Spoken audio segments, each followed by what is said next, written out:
I sit silently in the high-rise conference room, pen gliding across my notebook, eyes focused, seemingly detached. My boss leans toward the CEO, whispering in French, confident, careless. They don't know I understand every word. One line slices through the noise. Formez-la. Ensuite, nous la virerons. Train her. Then we'll fire her. That moment becomes the turning point. I don't flinch. I don't protest. Instead, I smile, small and sharp. Not because I'm amused, because now I'm ready. Riley James, mid-20s, fresh-faced, eager to please. A recent graduate, I could pass for the kind of junior analyst they were desperate to hire, polite, shy, and eager to prove myself in any way I could. The perfect blend of enthusiastic yet inconspicuous. That was the plan, anyway. What they didn't know? I wasn't here to impress. I wasn't here to climb the corporate ladder or to snag a corner office with a view. I wasn't even here because of my qualifications, though I had plenty. I was here because, after months of internal complaints, the board of directors decided it was time for someone to take a hard, unflinching look at Mark, the CEO, and Paul, my direct manager. Their leadership had been slipping for months, but no one dared confront them. That's where I came in, their newest hire. To Mark and Paul, I was just another cog in the machine, a fresh, unassuming face with no real authority. A young woman still learning the ropes, someone who could be tossed aside if things didn't work out. They thought they had me pegged, polite, unassuming, and easily overlooked. And they were right, for now. But underestimating me was a mistake. One I was determined to let them make. I was meant to be invisible. And in that invisibility, I would uncover everything. By the third week, I was already a fixture in the office. A quiet presence at meetings, a diligent observer, always taking notes, always blending in. No one questioned my role as the junior analyst who was learning the ropes of high-level strategy. But today, something shifted. I was invited to a closed-door strategy meeting, a rare opportunity for someone at my level. I was told it was just for observation, to learn how things are done. The words sounded rehearsed, as if they had been coached by someone who knew the exact way to placate the inexperienced. During a coffee break, the air thick with murmurs and tension, I found myself standing near Paul and Mark. Paul leaned in a little too close to Mark, speaking in French, low enough that the conversation was clearly meant to remain private. They assumed no one would understand. Formez-la puis on la vire. Train her, then we will fire her. The words hit me like a slap, but I didn't flinch. My face remained perfectly still, my eyes fixed on the swirling pattern of my coffee cup, nodding along as if nothing had changed. On the outside, I was the same unassuming analyst I'd always been, but inside, something snapped into focus. I wasn't just a cog in their machine anymore, I was a threat they hadn't even begun to realize, and that mistake, it would cost them everything. Paul started training me the very next day, but it was clear from the outset that his approach was more about humiliation than guidance. His tone was patronizing, every word dipped in thinly veiled contempt. I'd ask questions, simple, straightforward ones, and he would either give vague, condescending answers or dismiss me entirely. The tasks he assigned were meant to trip me up, to make me look incompetent. Spreadsheet after spreadsheet, each more disorganized than the last, he handed over with a smile that never quite reached his eyes. When I asked for clarification, he would sigh, as if I were inconveniencing him, and then do everything in his power to make me feel small for it. If I completed something correctly, he'd take the credit, loudly, in front of anyone who would listen. One afternoon, in a meeting, I suggested an adjustment to a proposal. It was a simple change, but it made the numbers align more effectively. Before I could even finish explaining, Paul jumped in, claiming the idea as his own. The CEO nodded, impressed, and I was left to smile politely, knowing the truth. No one would ever know what I had done, and no one would care. Meanwhile, Mark remained an almost ghostly presence in my work life. He avoided me entirely, brushing off any interaction as if I were a non-entity. To him, I was nothing more than a barely noticeable background figure, a lowly analyst who would soon fade into obscurity. He believed I was irrelevant, just another face, another name in the company directory. But while they ignored me, I was paying attention. I kept notes, detailed ones, every mistake they made, every misstep, every decision that was made with arrogance and laziness. I documented it all. I interviewed staff members quietly, gathering pieces of their frustrations and concerns. I combed through financial reports looking for the patterns of mismanagement that had plagued the company for years. The more I watched, the clearer it became. Mark and Paul weren't just incompetent, they were dangerously arrogant, convinced that they were untouchable. They believed the company would continue to run smoothly without them ever having to put in the effort. The board had grown tired of their failures, but they had no idea how bad it had really become. And they didn't realize they were being watched, not by an outsider, but by someone who had infiltrated their ranks. The truth about me, the part no one ever saw, had roots far deeper than business school or an office cubicle. It started long before I ever stepped into this role. I was raised by a woman who knew what it was to be overlooked, who spent her entire career being invisible in corporate spaces. My mother, a brilliant mind, was constantly passed over for promotions because she was too quiet, too diligent, too focused on the work itself. She was never loud enough to demand attention, never flashy enough to be noticed. She taught me that silence was a weapon, that the quiet ones often carried the sharpest edges. She showed me how to navigate spaces where women like her, like me, were dismissed, where our hard work was taken for granted and our ideas were stolen without acknowledgement.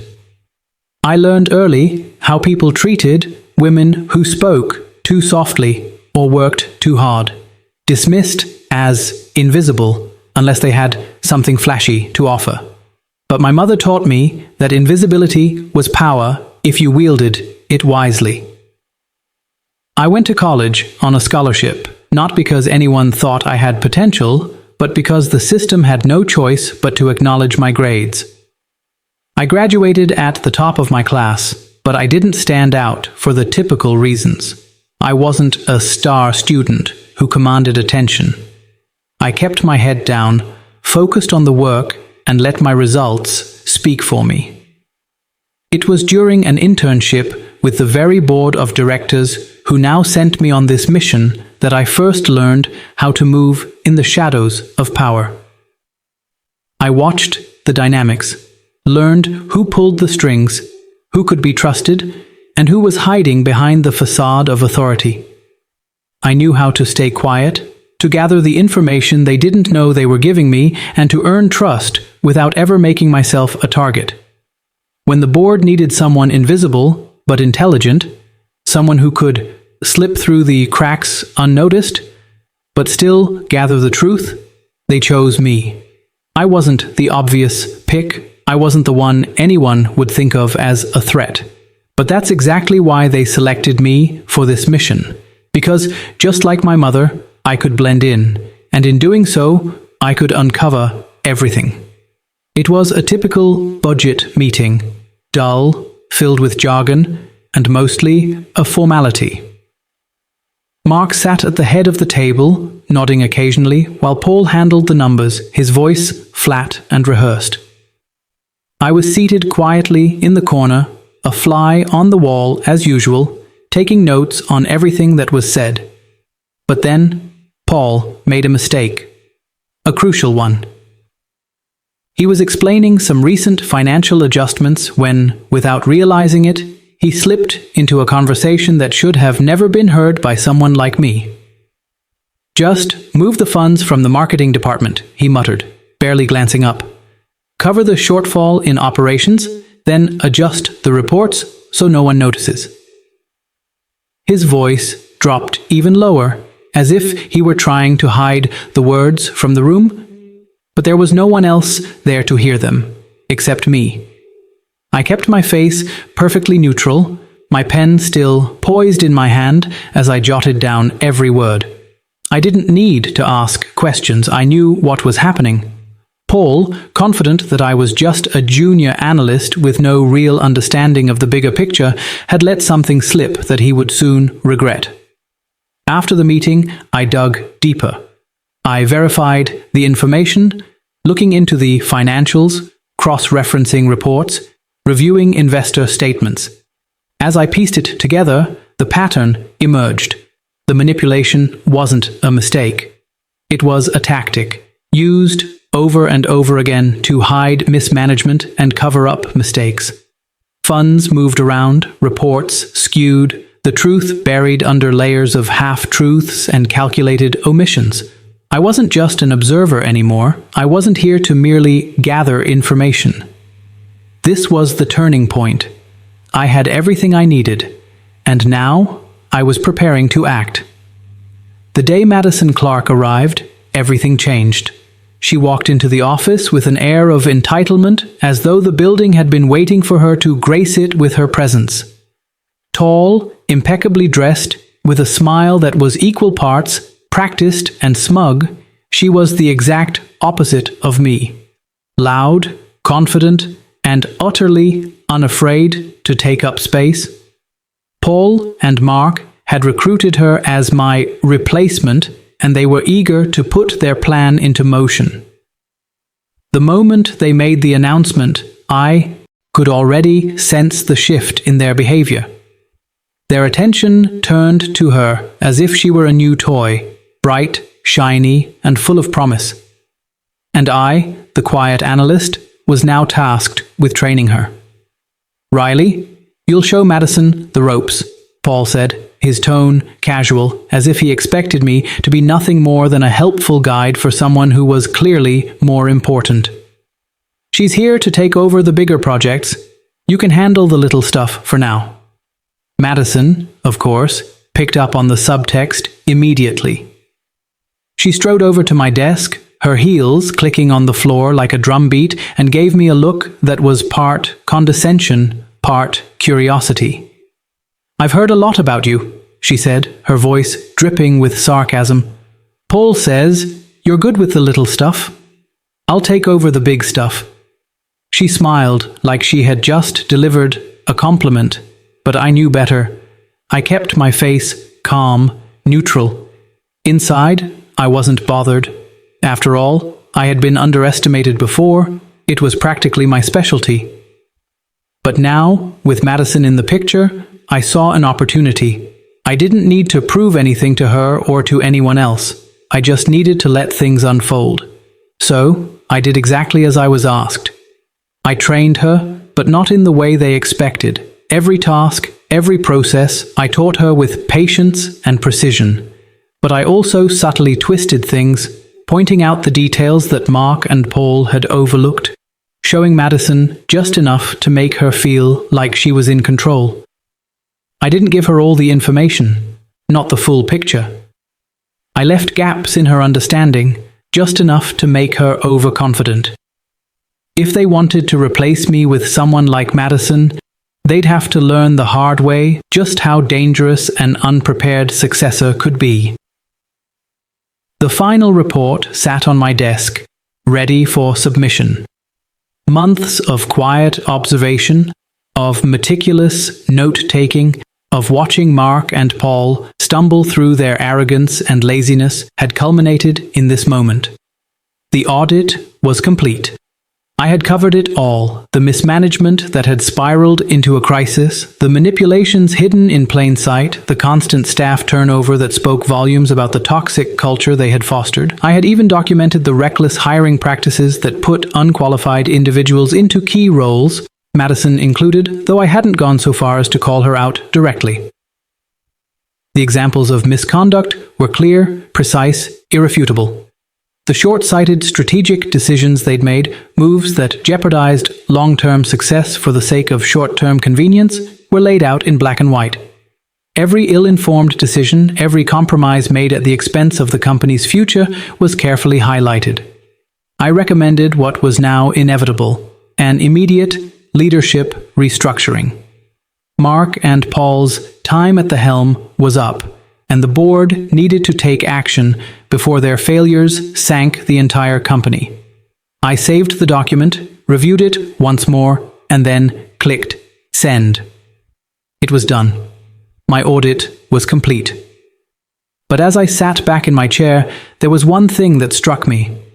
Despite everything I had uncovered, despite the depth of the damage, my presence still went unnoticed. Mark and Paul hadn't so much as acknowledged me in weeks. To them, I was still just the quiet, invisible analyst. No threat, no reason to pay attention, and that, in itself, was the greatest mistake of all.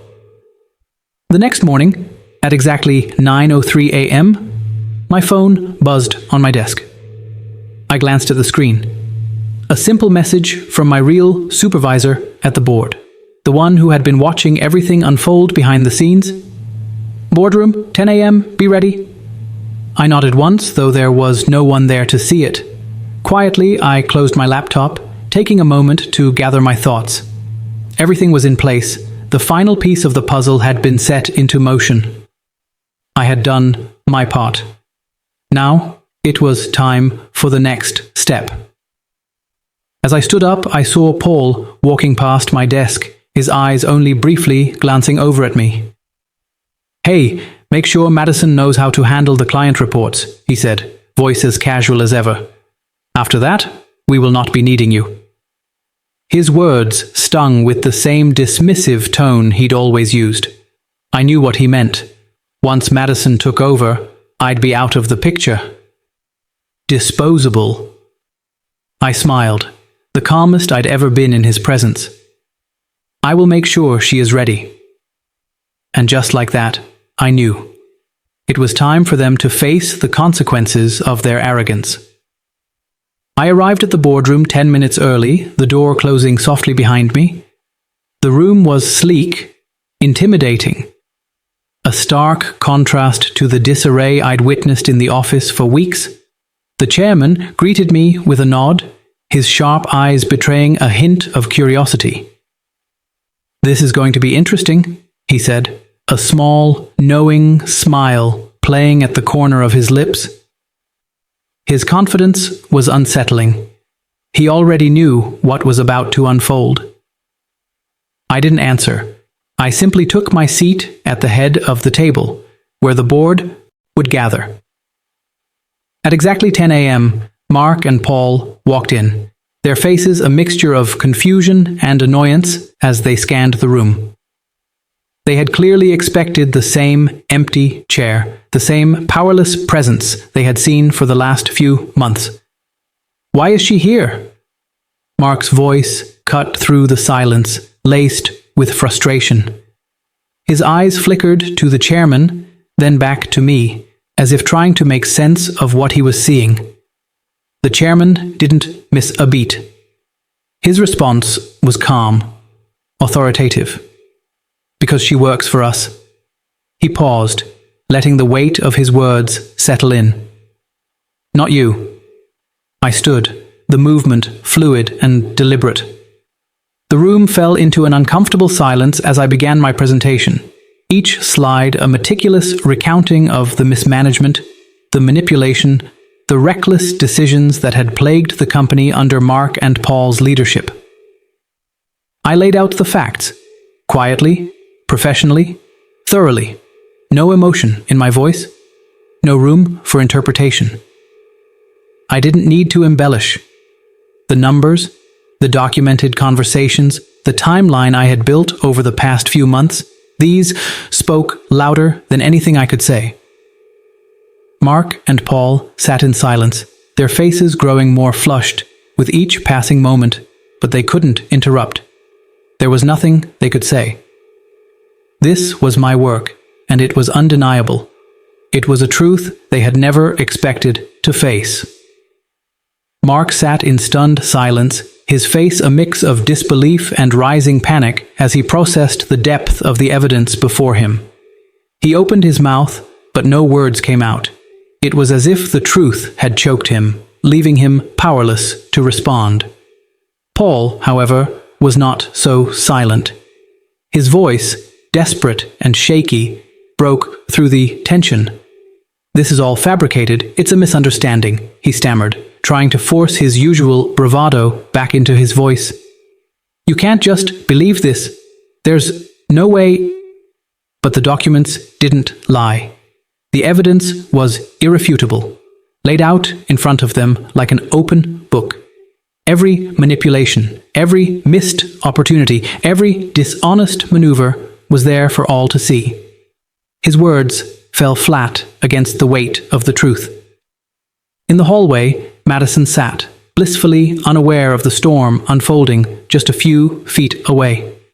She was waiting for a job that no longer existed, oblivious to the fact that the position she'd been so eager to claim had already been erased, swept away by the reckoning that was happening inside the boardroom. The chairman leaned forward, his voice cutting through the silence.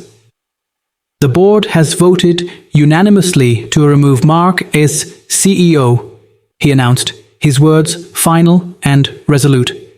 "Effective immediately." Mark's face drained of color as the full realization hit him.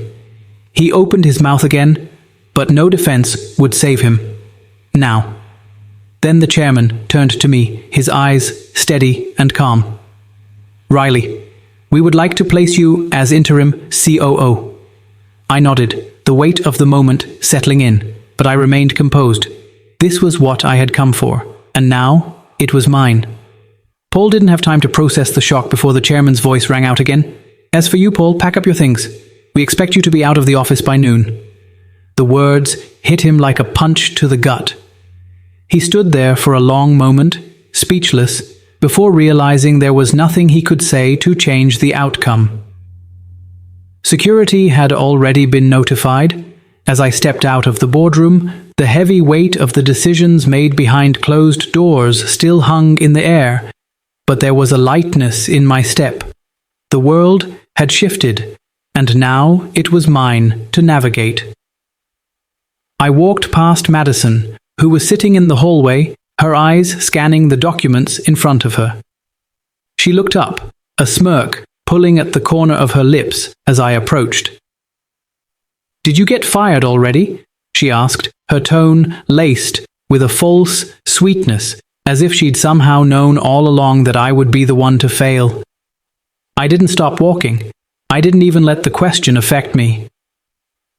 "Number, I am here to clean up the mess." Madison blinked, momentarily thrown off balance. Confusion flickered across her face, but I didn't explain further. I didn't need to. She wouldn't understand until it was too late.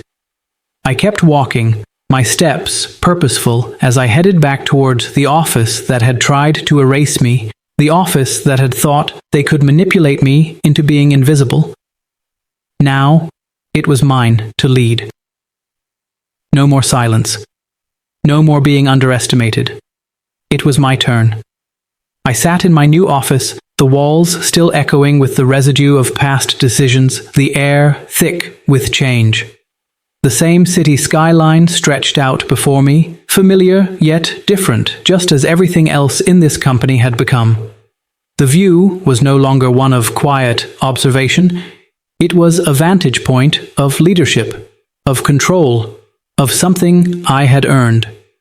Same company, new leadership, new vision. I leaned back in my chair, my fingers lightly tracing the edge of the desk. And For a moment, my mind wandered back to my mother, the woman who had spent her life being overlooked, never given a chance to show what she was truly capable of. She had taught me that silence wasn't weakness, it was strategy.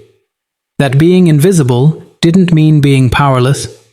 I thought of everyone who had been underestimated because of how they looked, how they spoke, how they were perceived. People like me, people like her.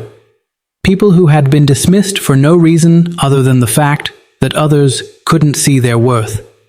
I had trained myself to survive this world, to move through it without ever truly being seen until the time was right. And now, I wasn't just surviving.